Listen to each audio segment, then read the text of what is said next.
We begin by taking a live look over a house fire in Aurora. Right now, Aurora Fire says several homes are burning on Whitaker Drive in Aurora. That is just off of Parker Road and Bellevue. That's near Cherry Creek State Park. Aurora Fire says thankfully no one was hurt. They're still working, though, to get the fire out. It looks like the flames are mostly gone. There's a good deal of damage. Well, also today, Aurora police are continuing to try to identify this man. That's the man they say confronted customers that were speaking Spanish and told them they didn't belong here. He then sprayed them with gasoline, even threw a rock through the back window. The suspect's car is the one seen on the right. Police say they are investigating this crime as a hate crime. And today, the person who was there and says they were sprayed with gas spoke with 9 News reporter Luis De Leon.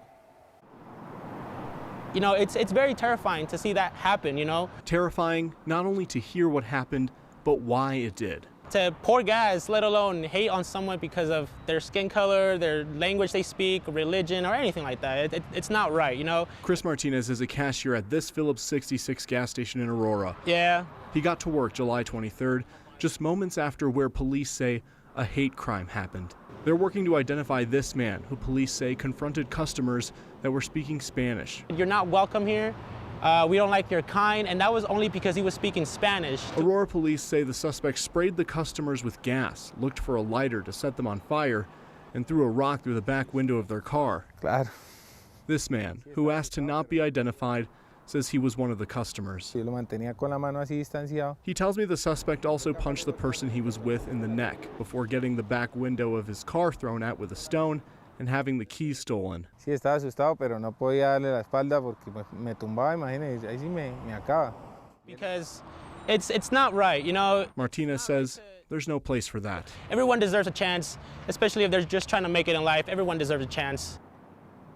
Last fall, Aurora police created a specific bias-motivated crime unit, and from July through November of last year, there were 17 reported hate crimes. From January through June of this year, there have been 23. Tom Kim, the department, says they created ways for the community to anonymously report these crimes, which they believe led to an increase in the numbers in part there. Well, there's a pretty good image there. Somebody's got to know who this person was. And a disturbing case. It's certainly one that has everyone's attention, Luis. Yeah. Of course, we'll follow through on this one. Thanks.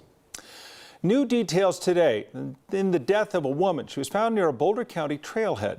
Arrest records show that she was stranded in Colorado and offered those accused of killing her $2,000 to take her back to New Mexico. Alexis Baca's body was found July 24th. Deputies tracked the car she was in using a license found with her.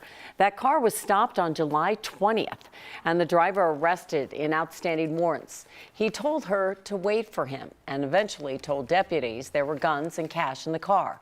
Later, video shows Baca driving through Boulder along with another truck owned by one of the murder suspects. That is Jamie Moore, who told investigators that he and the other 3 suspects met Baca in Fort Morgan on the 23rd.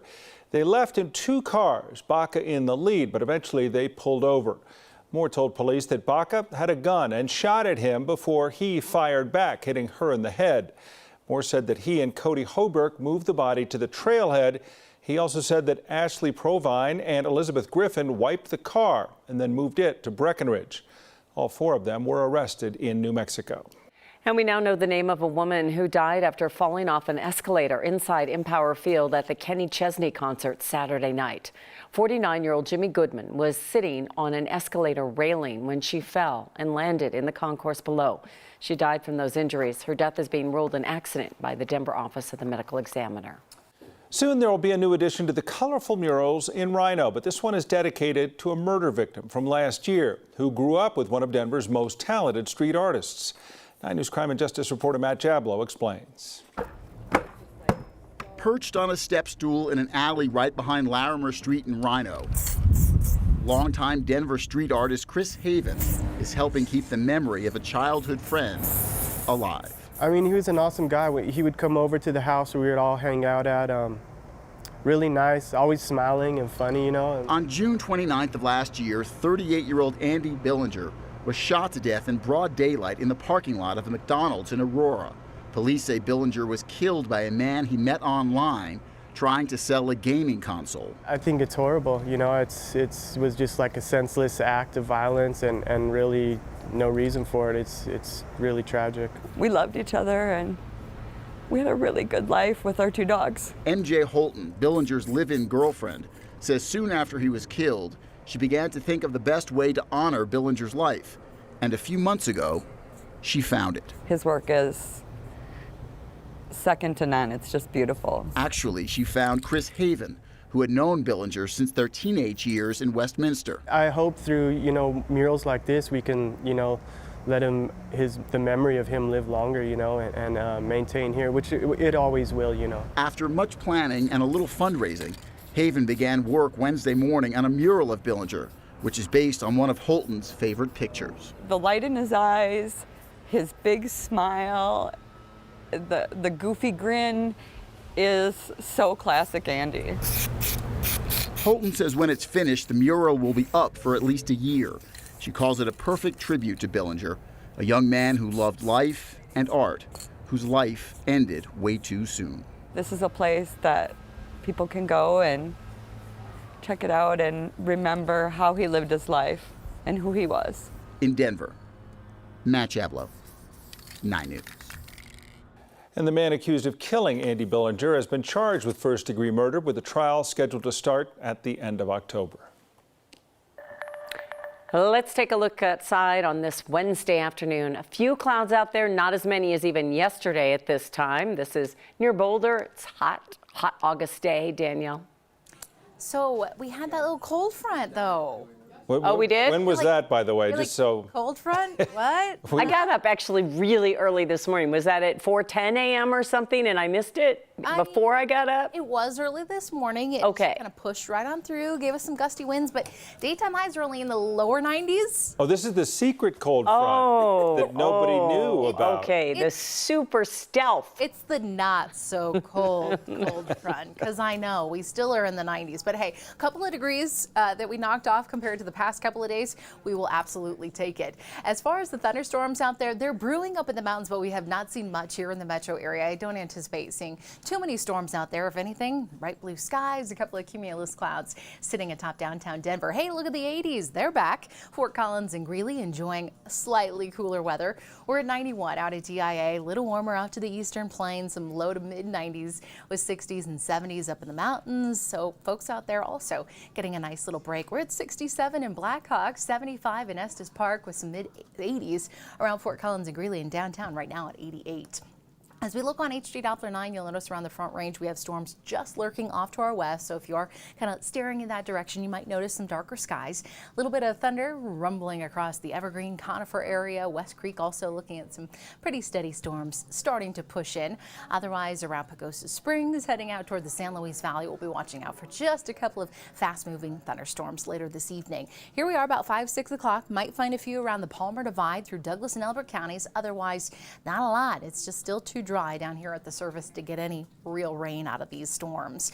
As we look ahead toward Friday, though, the temperatures are going to be warming up. It is hot, hot, hot. Wait till you see those. I do have a little cool off, though, another cool off, maybe even a better cool off coming our way for the weekend, plus a good chance of storms. We'll be timing that out when I see you in about 10 minutes. Look at that Friday. Hot, hot, hot. Triple hot. Yeah, well, it's Friday. And it's Triple hot. Okay. A new report out today looks at where the real estate market stands right now. Over the last year, 2,400 people became realtors. We know some of them. And the biggest jump in a decade. Well, Denver's housing vacancy rate is among the nation's lowest, and inventory is still low in the Denver area. But here at 4 o'clock, we're going to take a look at what they're calling the luxury market. Those are properties that sold for at least $1 million.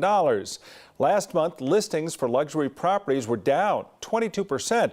Pending sales were down 18%, and homes that closed down 30%. In July, there were 492 closings of those properties over $1 million. Inventory this year is up compared to last year by 39%, and the Denver Metro Association of Realtors believes this is the leading indicator that the luxury market is no longer an extreme seller's market like it's been over the last 2 years. This housing segment also saw the highest number of expired listings of any sector last month. An expired listing is a property that has not sold by the end of the period stipulated in that listing contract. It's now been 3 years since a gunman opened fire inside of a Walmart supercenter down in El Paso, Texas. This shooting has been described as the deadliest anti-Latino attack in recent U.S. history. 23 people were killed and 23 were injured. The shooter, Patrick Crusius, has yet to stand trial. His federal trial is set to start in January of 2024. Prosecutors want his trial to start next year. His defense requested a start date in 2025. The federal charges against him carry the death penalty or life behind bars. Today, President Biden issued this statement saying, quote, 3 years ago, on a tragic, painful day in our nation's history, we lost 23 souls and 23 others were injured when a gunman full of rage and hate targeted the people of El Paso and the rich Hispanic heritage of the people within it. We will never forget the lives lost or the courage and resilience of those injured and the loved ones they left behind. Yesterday, voters went to the polls in Kansas and they saw a huge turnout. People there voting on the question of abortion access. The first time a law like this was on the ballot since the Supreme Court overturned Roe v. Wade. It was a resounding no on the proposed amendment removing the right to abortion from the state constitution. Supporters say they should have been more aggressive when addressing what they wanted this amendment to do. Well, obviously, we're disappointed with the outcome. And quite frankly, the opposition for this constitutional amendment, they were very strategic and they ran a very solid campaign that focused on misinformation and fear-mongering. We knew going into this race that the deck was stacked against us from the beginning. From the moment that lawmakers put this on the primary ballot, we knew it was going to be an uphill fight. The historic vote in Kansas has been closely watched by politicians ahead of the midterm November elections.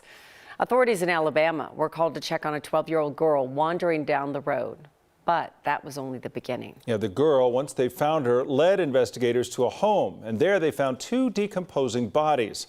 So in court filings, it says the girl had been kidnapped, tied to the bedpost for nearly a week, and during that time, she said she was kept in a drugged state and assaulted, but she ultimately escaped after chewing through her restraints. It's horrendous to have a crime scene of this nature and also a 12-year-old juvenile to deal with it. As it stands, authorities have arrested 1 man. He faces several charges, including capital murder and kidnapping, and the Alabama Department of Forensic Sciences is now performing autopsies on those bodies they discovered. Just this afternoon, the NFL said it will, in fact, appeal the 6-game suspension for Browns quarterback Deshaun Watson. The league wants the quarterback suspended for at least a year, or as they'd originally requested, an indefinite suspension. That's, of course, following the independent federal judge who granted the 6-game suspension. Watson's been accused of sexually assaulting or harassing dozens of women. The quarterback has repeatedly denied those claims and has settled with 23 out of 24 women who have sued him over those accusations. Right now, millions of Americans are in the middle of a heat wave. Yeah, it's a dangerous situation, and it's making things even worse in one state that's already recovering from a natural disaster. There's some easy ways to make sure we don't, if we do wind up in a recession, that you make it out in good shape financially. We'll take a look at that coming up. And here's a look at the Mile High City from Sky 9. Is that Coors Field? Coors Field. Yeah, some rain around the metro area, but a cool down is headed our way for the weekend. We're checking in with Danielle for her full forecast in 10 minutes.